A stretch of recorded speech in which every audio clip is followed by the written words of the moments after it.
والأخلاق مع النفس هي أصل كل تربية صحيحة، فمن لم يربي نفسه لم يستطع أن يربي غيره.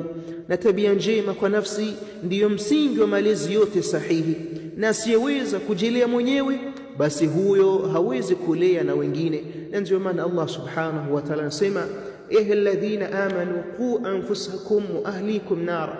Tazama Allah subhanahu wa ta'ala hapa ameanza na nafsi. Allah akisema ziokoeni nafsi zenu, ziokoeni nafsi zenu. Leo hii utashangaa kwamba yule ambaye anahitaji kulea wengine, yule ambaye anahitaji kukosoa wengine, bado mwenyewe hajajilea mwenyewe nafsi yake, bado hajajikosoa mwenyewe na yale ambayo yanaambatana nafsi yake. Na haya ikawa ni moja katika mambo ambayo yanafanya malezi kutokuwa mema, hata vile vile kwa wazazi. Lakini ikiwa kwanza utaanza na wewe, basi elewa itakuwa ni moja katika mafanikio yako na wengine duniani na akhera kwa Allah subhanahu wa ta'ala. Allah anasema qad aflaha man zakkaha wa qad khaba man dassaha.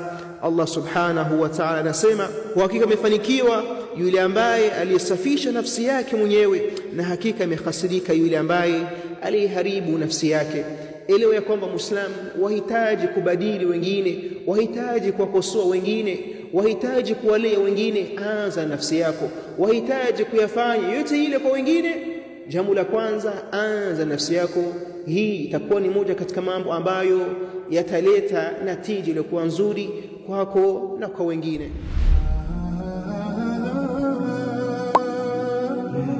Oh.